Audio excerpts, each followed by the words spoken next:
I'm Keibo Oiwa. I'm from Japan.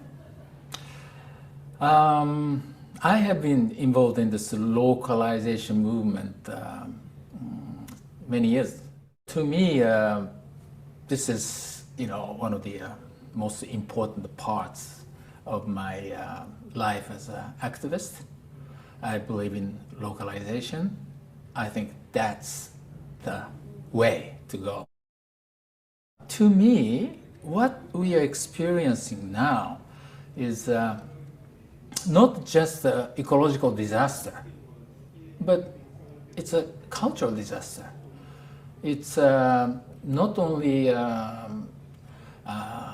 desertation of the land or the earth, but we're going through cultural void, and the spiritual void.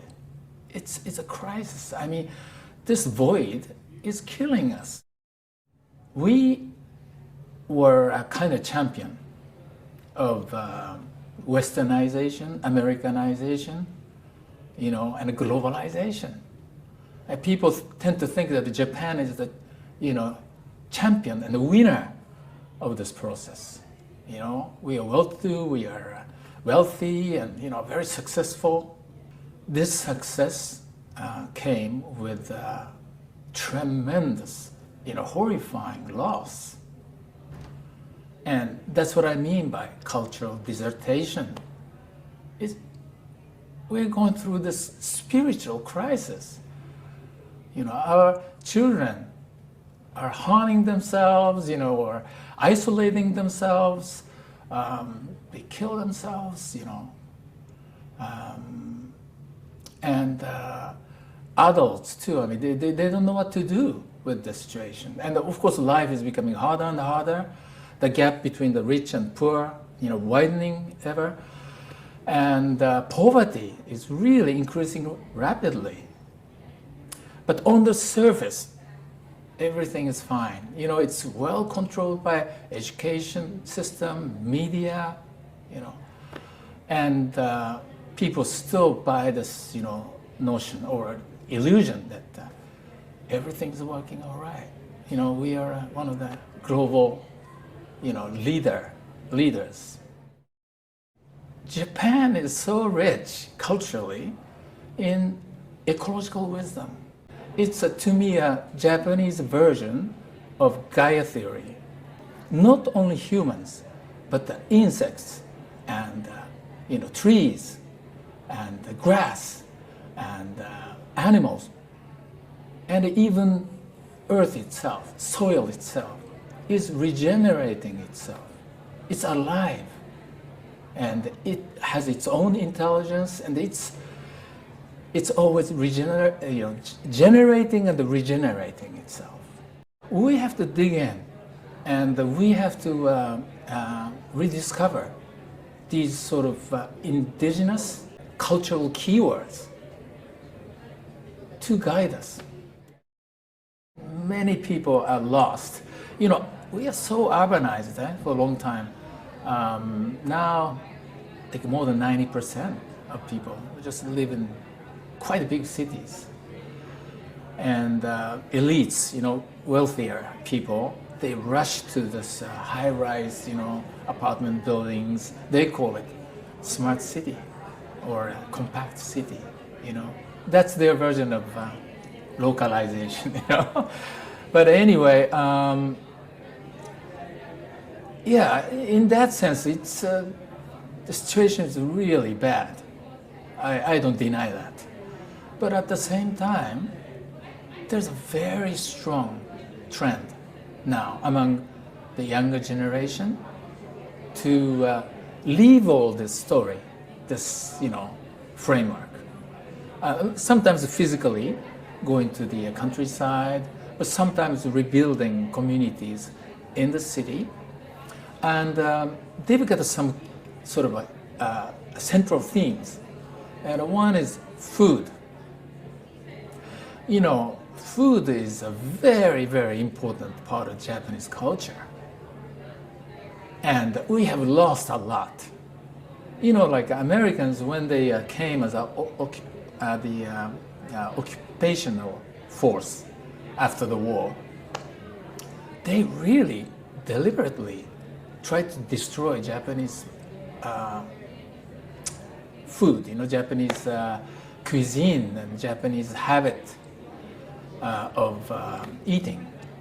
And they tried to replace it with bread and butter and milk, and really they did it. People can react to it still quite strongly, and there's a hope in there. One of the most popular movements, activism in Japan today, is organic school lunch program.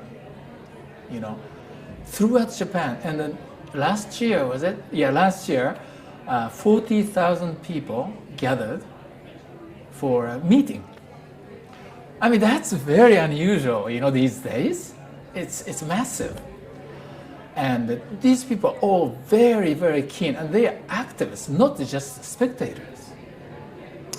And national government is still kind of slow, but regional governments and how do you call that? Municipalities are really, going forward with that. So there's a very strong trend of people moving to rural areas, but they're not just nearby places. Like young people tend to go to very, very far places, and find small village, that is sort of underpopulated. I mean, a lot of young people have left, but still, those are the places where local knowledge is. Some places barely, some places a little bit more, strongly. So, and a young generation really find this kind of encounter, this sort of discovery, really pleasurable. They really enjoy it.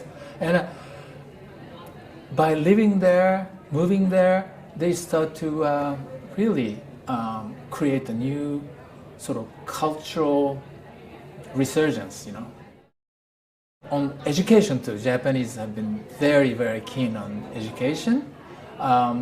During the feudal time, like Edo period, which is from 1600 to 1868, those 260 some years, right?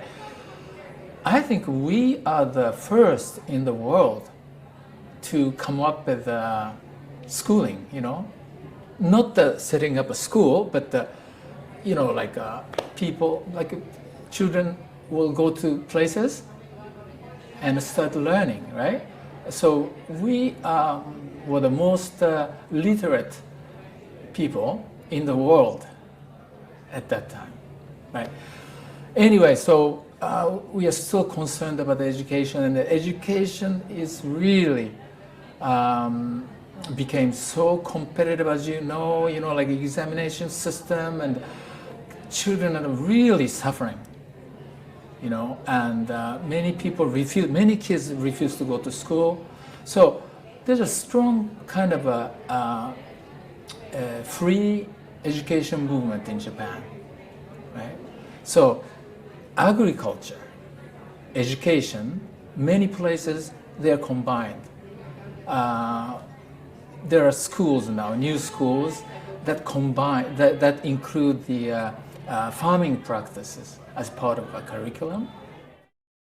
They are trying to kind of heal themselves, because last 10, 20 years when I was teaching at the university, more and more young people come with mental problems, spiritual problems. So they are now desperately finding sort of exit from that. And more and more people are discovering it.